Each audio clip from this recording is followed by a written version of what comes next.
American oak used bourbon cask. Okay, and I'll talk later about what that type of wood implies in the whiskey, but it's a lot of vanilla and honey and coconut elements. So for the first 12 years, all the whiskey in this bottle was an American oak used bourbon cask. At that point, we took 30% out of the cask and we put it in French Limousin oak, virgin oak. The only time that we use virgin oak, and I believe for the most part, most of the industry, there was no cognacs or armagnacs or brandies in that Limousin oak prior to. So we put 30% out of the 12-year-old whiskey into that French oak for an additional 3 years. After those additional 3 years, we brought them back again. And I'll just say it one more time, because it's a little complicated. First 12 years, all American oak used bourbon cask.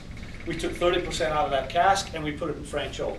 We let it mature in the French oak for an additional 3 years, as well as the cask that it came out of matured an additional 3 years, and we brought them back together again. So 15 years old, 30% of which has a 3-year influence of French oak. French oak is softer, it's more porous, just like the French.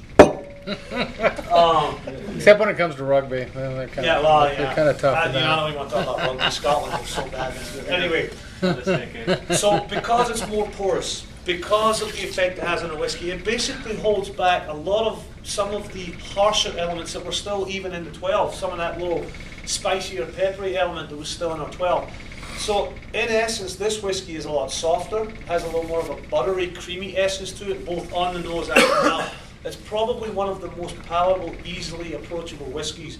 And for us, for Glenlivet specifically, it's our entryway now for guys coming into the category. Used to be a 12 because 12 was the youngest, but now we're finding people really gravitate to the 15. It only costs a couple of bucks more, both bottle and glass. And it's easier for them as a novice to discern the flavors and pick up and say it's soft, it's easy, I can get this, I can do this, I can start here. So we find that's really our beginners. Also, we actually find that females really like the 15. I don't know why. It's just traveling the country. When I ask people what their favorite is, a large majority of female participants say we really like the 15. So I don't even really have a real science behind it, but it is what it is. So soft, easy, creamy, buttery, fruity, floral, vanilla, honey.